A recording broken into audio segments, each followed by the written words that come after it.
নমস্কার, আজকে ভিডিওটি আপার প্রাইমারি টেটের জন্য চাইল্ড ডেভেলপমেন্ট অ্যান্ড পেডাগজি থেকে কিছু প্রশ্ন উত্তর আলোচনা করব। প্রথম আসি, who is known as the father of classical conditioning? কে ক্লাসিক্যাল কন্ডিশনিংয়ের জনক নামে পরিচিত? না, ইভান প্যাভলভ।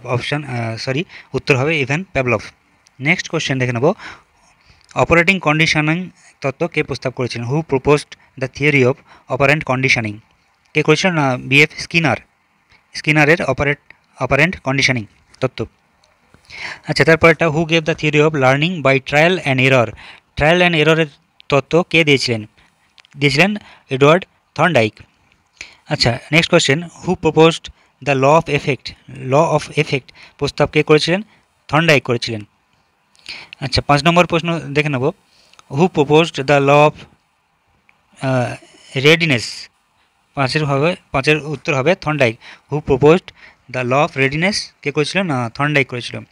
তারপরে, who gave the cognitive development theory? Cognitive development তত্ত্ব কে দিয়েছিলেন? Jean Piaget. আচ্ছা, how many stages are in Piaget's theory? পিয়াজের যে তত্ত্বটি তাতে কটি ধাপ আছে? 4টি ধাপ আছে। পিয়াজের তত্ত্বে 4টি ধাপ আছে। তারপরে পিয়াজের তত্ত্বের প্রথম ধাপ কি আছে? না, সেন্সরি মোটর 0 to 2 ইয়ার্স, 0 থেকে 2 বছর পর্যন্ত বয়সকে সেন্সরি মোটর বলা হয়, এটি প্রথম ধাপ। আচ্ছা, এরপরে 9 নম্বর প্রশ্ন দেখে নেব, হুইচ স্টেজ ইনক্লুডস এগোসেন্ট্রিজম? কোন ধাপে এগোসেন্ট্রিজম থাকে? প্রি অপারেশনাল, 2 থেকে 7 বছর পর্যন্ত। আচ্ছা, তারপরে 10 নম্বর প্রশ্ন, কোন ধাপে কনজারভেশন ধারণা তৈরি হয়? না, 7 থেকে 11 বছর বয়স পর্যন্ত কংক্রিট অপারেশনাল কনজারভেশন ধারণা তৈরি হয়। তারপরে কোন ধাপে অ্যাবস্ট্র্যাক্ট চিন্তাভাবনা দেখা যায়? না, 11 বছরের বয়সের পর থেকে 11+ বয়স থেকে অ্যাবস্ট্র্যাক্ট চিন্তাভাবনা দেখা যায়। এরপরে সামাজিক বিকাশ তত্ত্ব কে দিয়েছিলেন? না, লেভ ভয়েৎস্কি। সামাজিক বিকাশ তত্ত্ব দিয়েছিলেন লেভ ভয়েৎস্কি। আচ্ছা, এরপরে 13 নম্বর প্রশ্ন দেখে নেব, হোয়াট ইজ দ্য কি কনসেপ্ট অফ ভয়েৎস্কির থিওরি? ভয়েৎস্কির তত্ত্বের মূল ধারণা কী ছিল? না, zone of proximal development, ZPD। আচ্ছা, পেডাগোগিতে স্ক্যাফেল্ডিং কি? টিচার্স সাপোর্ট ইন লার্নিং, টিচারের শেখার সাপোর্টকে স্ক্যাফেল্ডিং বলা হয়। আচ্ছা, নেক্সট, শিক্ষার কনস্ট্রাকটিভিজম কে প্রস্তাব করেছিলেন? Who proposed constructivism in education? জিন পিজেট অ্যান্ড ভয়েৎস্কি। অ্যান্সার হবে জিন পিজেট অ্যান্ড ভয়েৎস্কি। আচ্ছা, ইনসাইড লার্নিং তত্ত্ব কে দিয়েছেন? কোহলার, তিনি উলফগ্যাং কোহলার, তিনি ইনসাইড লার্নিং তত্ত্ব দিয়েছিলেন। এরপরে 17 নম্বর প্রশ্ন দেখে নেব, what experiment in কোহলার known for? কোন পরীক্ষার জন্য কোহলার প্রসিদ্ধ? না, শিম্পাঞ্জির ওপরে যে এক্সপেরিমেন্ট করা হয়েছিল তার জন্য কোহলার প্রসিদ্ধ। আচ্ছা, who gave observational learning theory? Observational learning তত্ত্ব কে দিয়েছিলেন? না, অ্যালবার্ট বান্দুরা, তিনি অবজারভেশন লার্নিং তত্ত্ব ধারণা দিয়েছেন। বান্দুরাস এক্সপেরিমেন্ট ইজ কল্ড, বান্দুরার এক্সপেরিমেন্টকে কী বলা হতো? বোবোডল এক্সপেরিমেন্ট। আচ্ছা, 20 নম্বর প্রশ্ন দেখে নেব, এক্সপেরিয়েন্সিয়াল লার্নিং থিওরি কে বলেছিলেন? ডেভিড কলব। এক্সপেরিয়েন্সিয়াল লার্নিং তত্ত্ব প্রস্তাব করেছেন ডেভিড কলব। আচ্ছা, 21 নম্বর প্রশ্ন দেখে নেব, মাল্টিপল ইন্টেলিজেন্স তত্ত্ব কে দিয়েছিলেন? Howard gardener. মাল্টিপল ইন্টেলিজেন্স তত্ত্ব দিয়েছিলেন হাওয়ার্ড গার্ডেনার। আচ্ছা, গার্ডেনার কয়টি বুদ্ধিমত্তা প্রস্তাব দিয়েছিলেন? না, 8 ধরনের। আচ্ছা, নৈতিক বিকাশের ধারণা কে দিয়েছিলেন? নৈতিক বিকাশের ধারণা দিয়েছিলেন কোলবার্গ। আচ্ছা, 24 নম্বর প্রশ্নের উত্তর দেখে নেব, অপারেন্ট রিইনফোর্সমেন্ট কোন মনোবিজ্ঞানীর সাথে যুক্ত? বিএফ স্কিনারের সাথে যুক্ত। অপারেন্ট রিইনফোর্সমেন্ট যুক্ত মনোবিজ্ঞানী বিএফ স্কিনারের সাথে। আচ্ছা, নেক্সট হলো, শিক্ষা হলো মানুষের ভিতর বুদ্ধিমান পরিপূর্ণতার প্রকাশ, কে বলেছিলেন? স্বামী বিবেকানন্দ বলেছিলেন।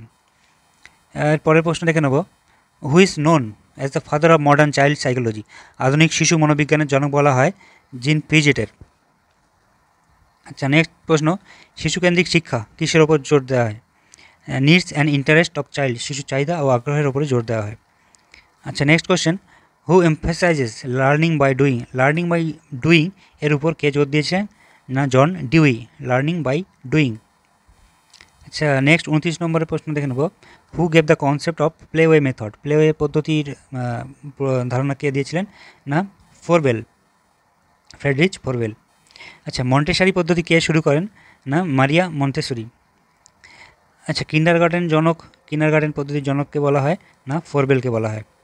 আচ্ছা, এবার 32 নম্বর প্রশ্নের উত্তর দেখে নেব, অ্যাক্টিভিটি ভিত্তিক শিক্ষা কোন দার্শনিকের সাথে যুক্ত? না জন ডিউই, অ্যাক্টিভিটি ভিত্তিক শিক্ষা যুক্ত জন ডিউইর সাথে। দ্য টার্ম লার্নিং স্টাইল শব্দটি কে দিয়েছিল? না ডেভিড কলব দিয়েছিলেন। তারপর একটা ছোট শিশুদের পড়ানোর জন্য কোন পদ্ধতি সবচেয়ে ভালো? না প্লেওয়ে মেথড, বাচ্চাদের পড়ানোর জন্য প্লেওয়ে মেথড সব থেকে ভালো। আচ্ছা, ডিসকভারি লার্নিং এর প্রবর্তন করেছিলেন কে? না বার্নার, ডিসকভারি লার্নিং বার্নার প্রবর্তন করেছিলেন। এরপর 36 নম্বর দেখে নেব, স্পাইরাল কারিকুলাম কার সাথে যুক্ত? না জেরম বার্নারের সাথে যুক্ত। আচ্ছা, শিক্ষার রেডিনেসের ওপর কে জোর দিয়েছিলেন? থর্নডাইক, রেডিনেসের ওপর জোর দিয়েছিলেন থর্নডাইক। লার্নিং হলো একটি সামাজিক প্রক্রিয়া, কে বলেছিলেন? Vygotsky, learning is a social process বলেছিলেন ভয়েটস্কি। আচ্ছা, অ্যাসমিলেশন ও অ্যাকোমোডেশন ধারণা কে দিয়েছেন? না পিজেট দিয়েছিলেন। আচ্ছা, এরপরে 40 নম্বর অ্যান্সার দেখে নেব, মোটিভেশন ও হায়ারার্কি অফ নিডস এর তত্ত্ব কে দিয়েছেন? Abraham Maslow. আচ্ছা, ব্লুমের ট্যাক্সোনমিতে কটি স্তর আছে? 6টি স্তর আছে, ট্যাক্সোনমিতে 6টি স্তর আছে। আচ্ছা, ব্লুমের ট্যাক্সোনমির প্রথম স্তরটি কি? না জ্ঞান। ব্লুমের ট্যাক্সোনমির সর্বোচ্চ স্তর সংশোধিত কি? না সৃষ্টিশীলতা, ক্রিয়েটিভিটি বা ক্রিয়েটিং। এরপরে 44 নম্বর প্রশ্ন, শিক্ষার সিসিই এর পূর্ণরূপ কি? Continuous and comprehensive evolution, CCE, continuous and comprehensive evolution. আচ্ছা, এরপরে মনোবিজ্ঞানে শিশু বিকাশের ধাপ কে দিয়েছেন? এরিকসন। আচ্ছা, এরিকসনের সাইকোসোশ্যাল তত্ত্বে কটি ধাপ আছে? 8টি ধাপ আছে, সাইকোসোশ্যাল তত্ত্বে 8টি ধাপ আছে। আচ্ছা, আইডেন্টিটি বনাম রোল কনফিউশন কোন ধাপে ঘটে? আইডেন্টিটি বনাম রোল কনফিউশন ঘটে কৈশোরে, অ্যাডোলেসেন্সে। আচ্ছা, এরপরে 48 নম্বর প্রশ্ন দেখে নেব, অনুকরণের মাধ্যমে শেখার উপর কোন মনোবিজ্ঞানী জোর দিয়েছেন? না বান্দুরা। আচ্ছা, কোন শিখন পদ্ধতিতে শিশুকে সক্রিয় শিক্ষার্থী ধরা হয়? কনস্ট্রাকটিভ অ্যাপ্রোচকে সক্রিয় শিক্ষার্থী ধরা হয় শিশুকে। ধারণা শেখানোর জন্য কোন পদ্ধতি সবথেকে ভালো? না ইন্ডাকটিভ মেথড, প্রত্যক্ষ পদ্ধতি ধারণা শেখার জন্য সবথেকে ভালো। এরপরে আছে মানবতাবাদী মনোবিজ্ঞানের জনক কাকে বলা হয়? মানবতাবাদী মনোবিজ্ঞানের জনক বলা হয় আব্রাহাম মসলোকে বলা হয়। আচ্ছা, নেক্সট, কোন মনোবিজ্ঞানী হায়ারার্কি অফ নিডস দিয়েছেন? না মসলোর পিরামিডের নিচের স্তর কোনটি? না শারীরভিত্তিক চাহিদা, ফিজিওলজিক্যাল নিডস। আচ্ছা, এরপরে 54 দেখে নেব, 54 নম্বর, মাসলোয়ের পিরামিডের সর্বোচ্চ স্তর কোনটি? না আত্মসফলতা, সেলফ অ্যাকচুয়ালাইজেশন। নেক্সট, বুদ্ধিমত্তাকে একাধিক ধরনে ভাগ করার ধারণা কে দিয়েছেন? না হাওয়ার্ড গার্ডনার। আচ্ছা, গার্ডনার কয়টি বুদ্ধিমত্তার প্রস্তাব দিয়েছেন? 8টি। আচ্ছা, what does IQ stands for, IQ এর পূর্ণরূপ কি? না ইন্টেলিজেন্স কোয়ার্টেন্ট। আচ্ছা, 58 দেখে নেব, who develop the first IQ test প্রথম কে করেন? না আলফ্রেড বেনেট। ইমোশনাল ইন্টেলিজেন্সের জন্য কে পরিচিত? না ড্যানিয়েল গোয়েলম্যান, ইমোশনাল ইন্টেলিজেন্সের জন্য প্রসিদ্ধ। আচ্ছা, 60 নম্বরে বলছে, শিক্ষায় ইন্ডিভিজুয়াল ডিফারেন্সেস কী বোঝায়? না শিক্ষার্থীদের মধ্যে পার্থক্য, ভেরিয়েশন এবং লার্নার্সকে বোঝায় ইন্ডিভিজুয়াল ডিফারেন্সেস। আচ্ছা, এবার 61 নম্বর প্রশ্ন কী বলছে দেখে নেব, শিক্ষায় সবচেয়ে বেশি কোন ফ্যাক্টর প্রভাব ফেলে? না মোটিভেশন। আচ্ছা, সেলফ এফিসিয়েন্সি তত্ত্বের কে প্রবর্তন করেন? না বান্দুরা। সেলফ এফিসিয়েন্সি মিন্স হলো নিজের সক্ষমতার বিশ্বাস করা, বিলিভ ইন অনস অ্যাবিলিটি। আচ্ছা, ফ্লুয়েড ও ক্রিস্টালাইজড ইন্টেলিজেন্সের পার্থক্য কে দিয়েছেন? না রেমন্ড ক্যাটেল। আচ্ছা, এরপরে 65 নম্বর দেখে নেব, হোয়াট ইজ ফ্লুইড ইন্টেলিজেন্স কি? না প্রবলেম সলভিং অ্যাবিলিটি, সমস্যা সমাধানের ক্ষমতা। আচ্ছা, ক্রিস্টালাইজড ইন্টেলিজেন্স কি? না শেখা জ্ঞান, লার্নড নলেজ। এরপরের প্রশ্ন, টিয়ার্কিক তত্ত্ব কে দিয়েছেন? না রবার্ট স্টার্নবার্গ। টিয়ার্কিক তত্ত্ব দিয়েছেন রবার্ট স্টার্নবার্গ। পরটা দেখে নেব, 68 নম্বর বলছে, স্টার্নবার্গের 3টি ধরনের বুদ্ধিমত্তা কি? না বিশ্লেষণী, সৃজনশীল আর ব্যবহারিক। আচ্ছা, মোটিভেশন কি? ড্রাইভ টু অ্যাচিভ গোলস, লক্ষ্য অর্জনের জন্য প্রেরণা। এরপরে 70 নম্বর প্রশ্ন দেখে নেব। ইন্ট্রিনসিক মোটিভেশন, ইন্ট্রিনসিক মোটিভেশন কী বোঝায় না শেখার অভ্যন্তরীণ ইচ্ছাকে বোঝায়, শেখার অভ্যন্তরীণ ইচ্ছাকে বোঝায়। এক্সট্রিনসিক মোটিভেশন বলতে কী বোঝায় না বাহ্যিক পুরস্কার, এক্সটার্নাল রিওয়ার্ডকে বোঝায়। আচ্ছা, মোটিভেশনে theory x O theory Y A প্রস্তাব করেছিলেন কে না ডগলাস ম্যাকগ্রাওর। আচ্ছা, সেলফ ডিটারমিনেশন তত্ত্বের উপর কে জোর দিয়েছিলেন না Deci and Ryan. Self determination তত্ত্বের উপর জোর দিয়েছিলেন ডেসি অ্যান্ড রায়ান। আচ্ছা, এরপরে 74 নম্বর প্রশ্ন দেখে নেব। কোন ধরনের বুদ্ধিমত্তা সামাজিক দক্ষতার সাথে সম্পর্কিত? ইন্টারপার্সোনাল, অন্তর্ব্যক্তিগত বুদ্ধিমত্তা সামাজিক দক্ষতার সাথে সম্পর্কিত। আচ্ছা, কোন ধরনের বুদ্ধিমত্তা আত্মসচেতনতার সাথে সম্পর্কিত না অন্তর্ব্যক্তিগত, ইন্টারপার্সোনাল। এরপরে 76 নম্বর প্রশ্ন, ইন্ডাকটিভ মেথড কি? Teaching from examples to concept, উদাহরণ থেকে শেখা, এটি হলো ইন্ডাকটিভ মেথড। আর ডিডাকটিভ মেথড কি না ধারণা থেকে উদাহরণ শেখানো হয়, এটি হলো ডিডাকটিভ মেথড। একটি হলো উদাহরণ থেকে ধারণা শেখায়, আর একটি হলো ধারণা থেকে উদাহরণ শেখায়। আচ্ছা, লার্নিং বাই ডুইং প্রস্তাবটি কে করেছিলেন না জন ডিউই। সমস্যা সমাধান দক্ষতার জন্য কোন পদ্ধতি ভালো না সমস্যা সমাধান পদ্ধতি, প্রবলেম সলভিং মেথড ভালো। আচ্ছা, এরপরে 80 নম্বর প্রশ্নের উত্তর দেখে নেব। লেসন প্ল্যানিং এর উদ্দেশ্য কী না সুশৃঙ্খল শিক্ষাদান, অর্গানাইজড টিচিং। আচ্ছা, ফরমেটিভ ইভ্যালুয়েশন কী না ধারাবাহিক মূল্যায়ন, কন্টিনিউয়াস অ্যাসেসমেন্ট। সামেটিভ ইভ্যালুয়েশন এটি কি না পাঠ্য শেষে মূল্যায়ন, পড়ার শেষে যে মূল্যায়ন করা হয় সেটি summative evaluation. What is CCE, CCE এর পূর্ণ রূপ কি না কন্টিনিউয়াস অ্যান্ড কম্প্রিহেন্সিভ ইভ্যালুয়েশন, ধারাবাহিক ও বিস্তৃত মূল্যায়ন, কন্টিনিউয়াস অ্যান্ড কম্প্রিহেন্সিভ ইভ্যালুয়েশন।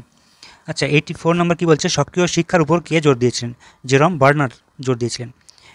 85 নম্বর প্রশ্ন দেখে নেব। কোন পদ্ধতি শিশুকে সক্রিয় শিক্ষার্থী হিসাবে ধরে না কনস্ট্রাকটিভ অ্যাপ্রোচকে। নেক্সট, শিক্ষার সহায়কগুলোর মূল উদ্দেশ্য কী না শিক্ষাকে সহজ করা। অডিও শিক্ষণ সহায়কের উদাহরণ কি না অডিও টেপ, রেডিও, এগুলো অডিও টিচিং এর উদাহরণ। আচ্ছা, 88 নম্বর প্রশ্ন দেখে নেব। 88 নম্বর, ভিজুয়াল শিখন সহায়কের উদাহরণ কি না চার্ট ও মডেল, এটি examples of visual teaching aids. আচ্ছা, example of audio visual teaching এইডসের উদাহরণ হলো টিভি অ্যান্ড ভিডিও।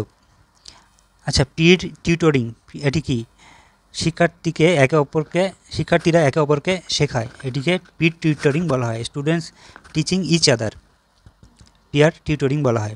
আচ্ছা, কোঅপারেটিভ লার্নিং কি? শিক্ষার্থীরা গ্রুপে কাজ করে তখন এটি কোঅপারেটিভ লার্নিং বলা হয়। প্রজেক্ট মেথড কি? প্রকল্পের মাধ্যমে শেখাকে প্রজেক্ট মেথড বলা হয়। এক্সপেরিয়েন্সিয়াল লার্নিংকে জোর দিয়েছেন না ডেভিড লব, এক্সপেরিয়েন্সিয়াল লার্নিংয়ে জোর দিয়েছেন ডেভিড লব। রিমিডিয়াল টিচিংয়ের প্রধান উদ্দেশ্য কে ছিলেন না ধীরগতি শিক্ষার্থীদের সাহায্য করা, হেল্প স্লো লার্নার্স। ক্লাসরুম ম্যানেজমেন্টের কাজ কি? মেনটেনেন্স, ডিসিপ্লিন অ্যান্ড লার্নিং, শৃঙ্খলা ও সুষ্ঠু পরিবেশ নিশ্চিত করা। আচ্ছা, এবার 96 দেখে নেব কী বলছে। কোন পদ্ধতি সমালোচনামূলক চিন্তাভাবনার উন্নতি করে? ডিসকাশন মেথড, আলোচনা পদ্ধতি সমালোচনামূলক চিন্তাভাবনার উন্নতি করে। আচ্ছা, কনসেপ্ট ম্যাপিংয়ের জন্য এটি ব্যবহার করা হয় কি না জ্ঞান সংগঠিত করা হয়, অর্গানাইজ নলেজ। কোন মূল্যায়ন প্রকৃতিগতভাবে নির্ণায়ক? প্রি অ্যাসেসমেন্ট, পূর্ব মূল্যায়ন। আচ্ছা, এর 99 নম্বর দাগের প্রশ্ন বলছে শিক্ষায় ফিডব্যাকের প্রধান উদ্দেশ্য কী? ফিডব্যাক দেওয়া হয় শিক্ষার উন্নতি করার জন্য, ইমপ্রুভ লার্নিং। আচ্ছা, কনস্ট্রাকটিভিস্ট ক্লাসরুমে শিক্ষকের ভূমিকা কী না শিক্ষার সহায়ক হিসাবে শিক্ষক কাজ করে। তো এই গেল চাইল্ড ডেভেলপমেন্ট অ্যান্ড পেডাগজি থেকে 100টি প্রশ্ন, তার উত্তর। যদি তোমাদের ভালো লেগে থাকে অবশ্যই চ্যানেলটি সাবস্ক্রাইব করো এবং কমেন্ট বক্সে অবশ্যই জানিও। ধন্যবাদ।